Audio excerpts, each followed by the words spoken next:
안녕하세요, 가치환입니다. 4월 22일 금요일 국내 시장이 마감되었습니다. 자, 오늘 시장이 정말 좋지 못했었죠.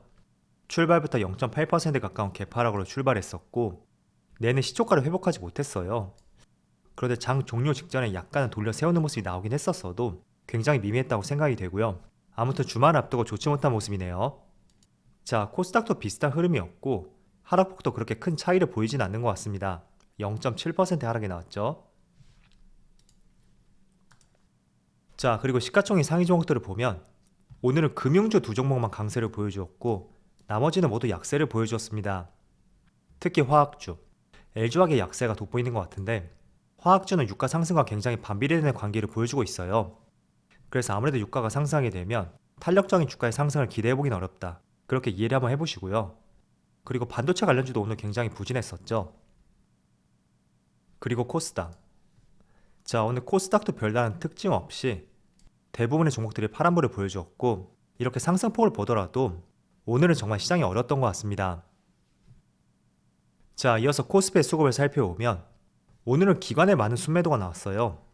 어제하고 거의 동일한 규모의 매도세가 나왔는데 금융투자가 그대로 나갔다고 볼 수 있거든요. 일단은 금융투자는 통상적으로 단기 투자의 성격이 강하죠. 그리고 외국인은 그렇게 큰 규모의 매도세가 아니었던 만큼 오늘의 하락은 기관이 주도하지 않았나 그렇게 보여지는 것 같고요. 또 코스닥도 마찬가지로 기관에 많은 매도세가 나왔죠. 그리고 그 중심에는 금융투자가 있네요. 자, 이어서 삼성전자 오늘 1% 하락을 보여주었는데 역시나 기관과 외국인의 많은 순매도 물량이 나왔습니다. 외국인은 어제하고 오늘 그렇게 큰 규모는 아닌 것 같고요. 기관 쪽에서 많이 나왔네요. 자, 그리고 하이닉스도 마찬가지로 기관에 많은 순매도 물량이 나왔고 외국인은 그렇게 크다고 볼 수는 없는 것 같습니다. 자, 그리고 2차전지 대표 종목인 삼성 SDI 다시 한번 50만원대로 진입을 했는데 오늘은 기관과 외국인의 많은 순매도 물량이 나왔죠. 그리고 기아 같은 경우에는 최근에 흐름이 상당히 좋거든요. 오늘도 하락폭이 거의 100원에 그쳤고 수급을 보더라도 외국인의 많은 순매수가 들어왔어요. 물론 기관은 오랜만에 순매도를 보여주었지만 여전히 수급적인 측면에서는 굉장히 견조한 것 같습니다. 자, 이어서 주체별 매매 동향에 대해서 살펴보도록 하겠습니다.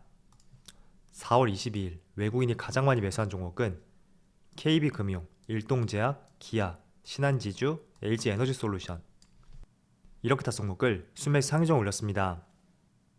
오늘은 모처럼 금융주를 많이 매수했죠. 그리고 기관은 CJ제일제당, 신한지주, 삼성전기, SK하이테크놀로지, KTNG 이렇게 다 종목을 순매수 상위종에 올렸습니다. 자, 이어서 글로벌 증시를 살펴볼게요. 오늘 새벽에 미국 증시가 꽤나 큰 하락이 나왔어요. 지금 S&P 500을 보시면 1.5% 하락이 나왔고 굉장히 큰 음봉이 나왔었죠.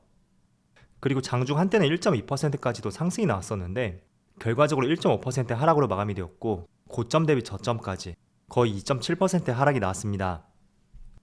자, 그리고 나스닥도 마찬가지로 2.7% 급락이 나왔고 동일하게 고점이 1.9%까지도 상승이 나왔었거든요. 그런데 종가는 마이너스 2%에서 마무리되었기 때문에 고점에서 저점까지 4% 급락이 나왔다. 그렇게 볼 수가 있습니다. 그리고 다우지수. 자, 다우지수도 마찬가지로 1% 하락이 나왔었죠.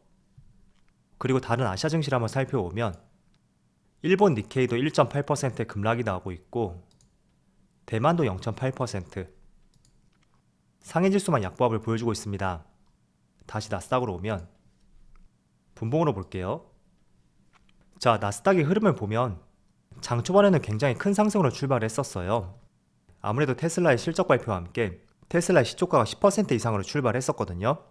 그래서 어제 강한 낙폭이 따른 상승으로 출발했었다면 이게 별다른 반등도 없이 이렇게 무너지는 모습이 나왔습니다. 자, 그렇다 보니까 국내 증시 같은 경우에도 오늘 내내 흐름이 좋지 못해요. 지금 촬영 시점이 오후 2시가 조금 안 되었는데 아직까지도 오후장에 반등이 나오지 않고 있습니다. 제가 오후장에 조금 반등이 나오지 않을까 그런 기대감에 조금 기다려봤었는데 지금 시점에 별다른 반등이 없는 걸 봐서는 내내 이런 모습이 이어질 것 같더라고요. 자, 그렇다면 아시아 증시뿐만 아니라 오늘 새벽에 종료된 미국 시장까지 그리고 추가적으로 국내 시장까지 왜 이런 모습이 나올까 이 부분 한번 짚어보면 어제 IMF 총회에서 열린 국제경제 토론회에서 파월의 연준 의장이 5월 달에는 빅스텝, 즉 금리를 0.5% 올려야 된다, 이런 언급을 했었기 때문에 시장에서는 5월 달에는 정말 0.5%를 상승할 것이라고 기정사실하는 분위기라고 이해를 해보시면 좋을 것 같아요. 자, 그런데 조금 이상하지 않나요? 이런 얘기는 과거부터 꾸준히 나왔었고 제가 몇 차례 여러분들께 보여드렸을 거예요.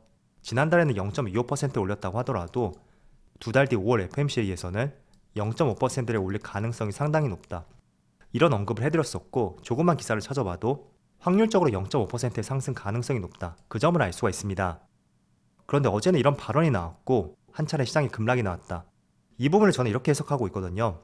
첫 번째로 오늘의 하락은 단발적이다, 그렇게 생각하고 있고, 또 두 번째는 빅스텝, 금리 인상이나 이슈로 주가가 빠진 이 타이밍에는 우리가 그동안 매수하고 싶었던 종목들, 그런 종목들을 저가 매수할 수 있는 기회로 삼아야 된다, 이게 저의 생각입니다. 그래서 금리 인상 이슈는 작년부터 계속 제기가 된 이슈였고 올해 충분히 5월달에 0.5% 상승에 대해서 예상을 할 수 있었던 부분이었습니다. 그렇기 때문에 새로운 이슈도 아니고 하물며 이게 시장에 영향을 미친다고 하더라도 장기적으로 갈 수 있는 그런 재료는 되지 못한다, 그게 저의 생각입니다. 그래서 오늘 하락에 대해서 너무 크게 걱정하지 마시고요.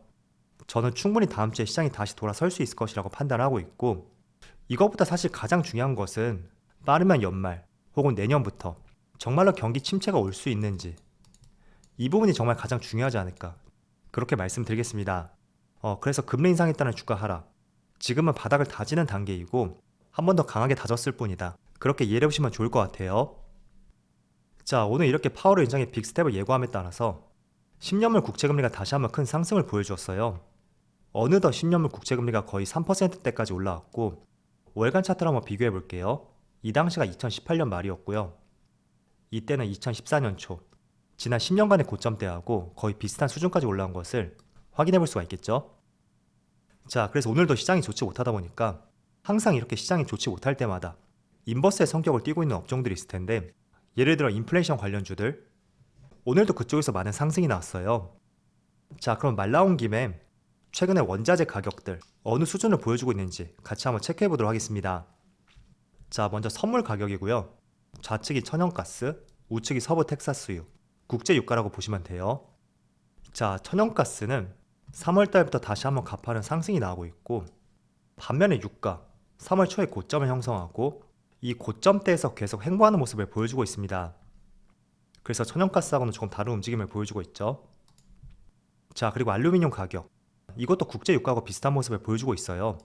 3월달에 한 차례 고점을 형성했었고 더 이상 그 고점을 깨지 않고 고점 부근에서 이렇게 횡보하는 이런 모습을 보여주고 있고, 또 곡물 가격, 옥수수를 예시로 한번 보면 곡물 가격은 여전히 꾸준하게 상승 패턴을 보여주고 있습니다.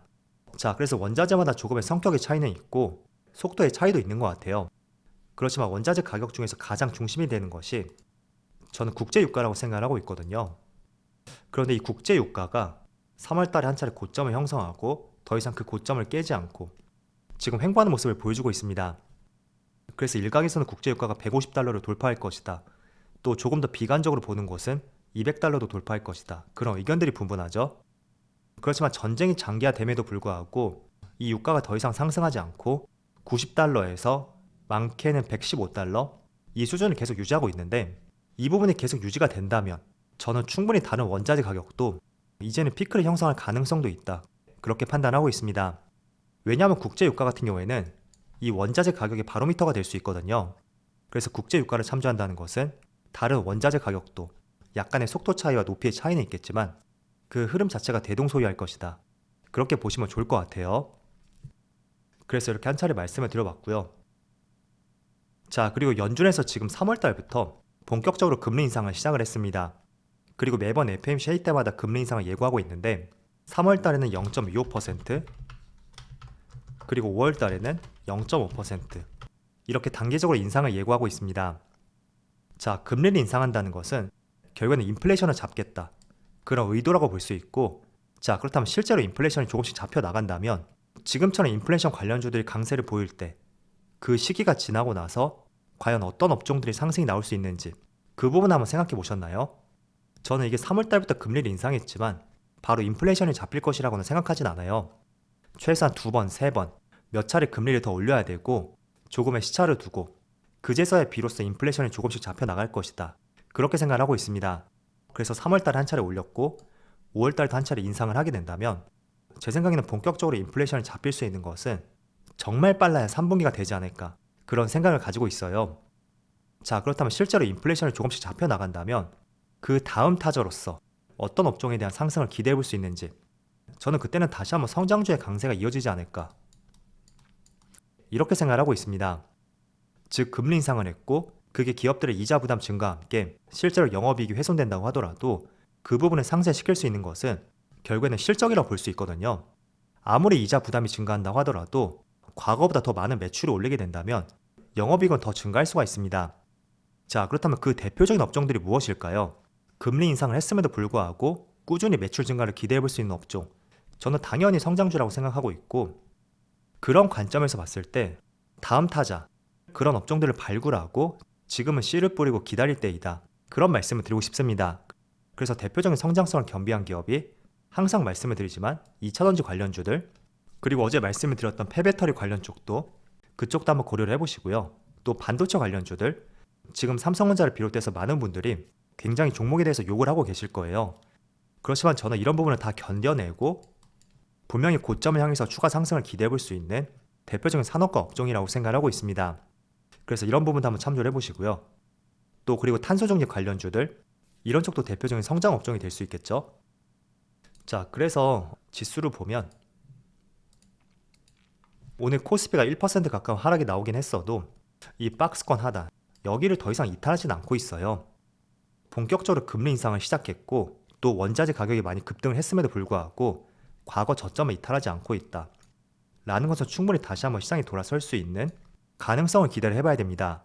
그렇다면 이 돌려 세우는 과정에서는 분명히 외국인이 들어올 것이고 외국인이 들어오게 된다면 우리나라 대표 IT 기업들, 반도체, 2차전지 분명히 이쪽 섹터 위주로 들어올 수밖에 없을 거예요. 그래서 지금 시장 환경이 4개월째 이렇게 정말 부진하다고 하더라도 지금은 다음 타자를 기다릴 때이고 그 기다림 과정에서 씨를 뿌리고 충분한 시간을 가져야 되지 않을까 그렇게 말씀드리겠습니다. 자, 그래서 너무 시장이 어렵다고 해서 부정적으로 보지 마시고요.